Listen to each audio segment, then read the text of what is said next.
Good morning, good afternoon, good evening, South Sudanese, and to the world at large. First, my condolences to all South Sudanese who are dying in Nasser, in Ulang, and Malakal. And to the whole world, they are dying because the government of South Sudan have decided that the resources of South Sudan will not be used to build South Sudan, but they will use the resources to purchase weapons in Uganda and wherever, all the places they are purchasing weapons, so that they can be able to kill the people of South Sudan. And we urgent international appeal, demand for the immediate and conditional release of DrRiak, Machar Teny and Detained SPLM-IO leaders. With the undecided issues, this urgent call for the immediate and conditional release of DrRiak, Machar Teny, first Vice President of the Republic of South Sudan, and all brutality detained members of the South Sudan People Liberation Movement in opposition SPLM-IO. Their continued detention constitute a clear violation of their fundamental rights and due processes, and the provision of the revitalized agreement on the resolution of the conflict in the Republic of South Sudan are accessed. We specifically reiterate our call for the immediate release of Dr. Riak Machar Teny, the first Vice President of the Republic of South Sudan, Honorable Pot Kang Chul, Minister of Petroleum, General Gabriel Duoblam, Deputy Chief of Defense Force, and Camilo Gatmai Keal, former manager in the office of the first Vice President, and the 17th other SPLM-IO members who remain unlawfully detained.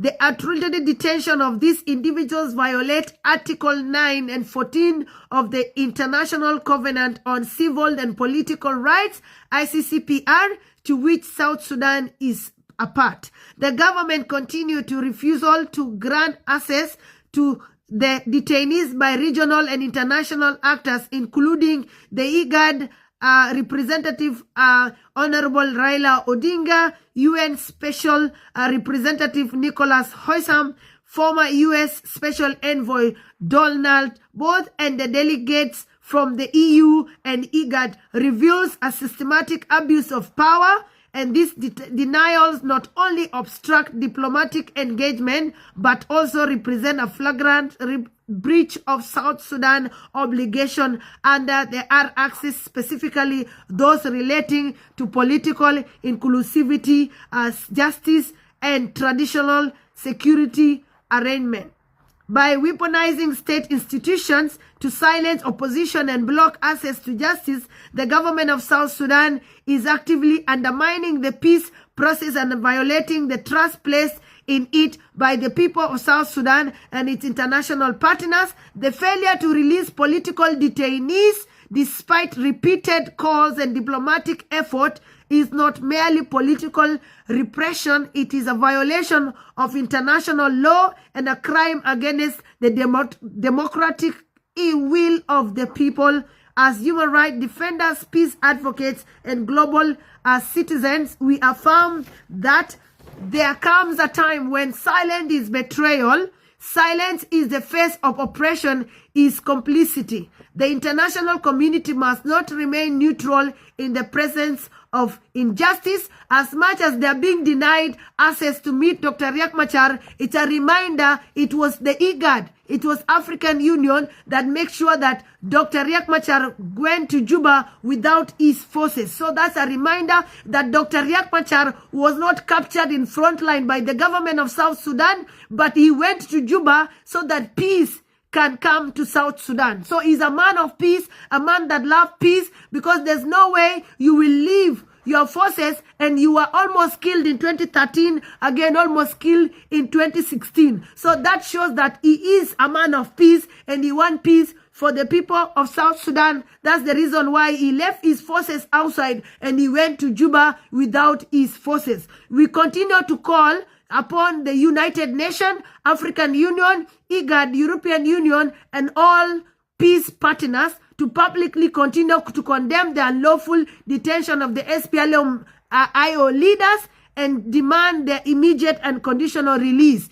impose consequences for non-compliance with the R-axis, which is the government of South Sudan trying to divide the SPLM-IO leaders, appointing new leaders, and this is the same thing they did in 2016 by dividing SPLM-IO, and they appointed General Taban Dengai, who is now still in the position, and he went to Juba betraying. And this is what the government of South Sudan is known of, destroying parties so that they can get in and continue to being in power and continue oppressing South Sudanese. We reaffirm the centrality of human rights, due process, and democratic participation in the peace implementation. Justice delay is justice denied. Peace cannot coexist with political repression. The time to act is now. Free Dr. Riak Machar Teny, the first Vice President of the Republic of South Sudan. Release SPLM-IO leaders. Justice for South Sudanese. Justice for the Nuer tribe that are being killed.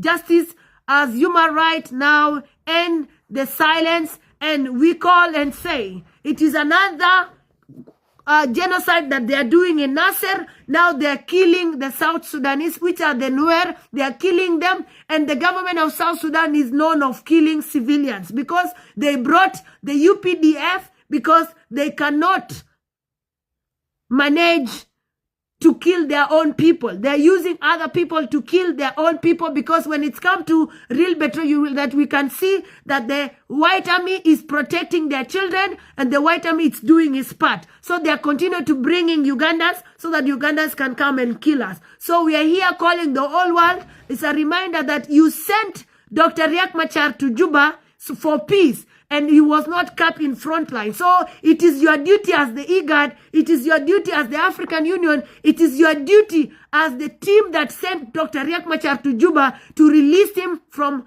house arrest. Because the government of South Sudan don't want peace. The government of South Sudan want to continue to control and oppress. Now we have cholera outbreak in the whole of the country, and that is happening because the government of South Sudan is using the resources for themselves, and they're using the resources to come and kill South Sudanese, not to develop or not to build hospitals and schools for South Sudanese, including the Warab place. This is where the presidents come from, and you could see that the treatment of the children that they are killed by cholera are being treated under the trees. There's no hospital, so there's no development. These people are just there for themselves. They are not there for South Sudanese. So we are calling for the IGAD, the African Union, and the all Tricas country that release Dr. Riak Machar Teny, oppress or continue to push the government of South Sudan to release Dr. Riak Machar Teny, because he was not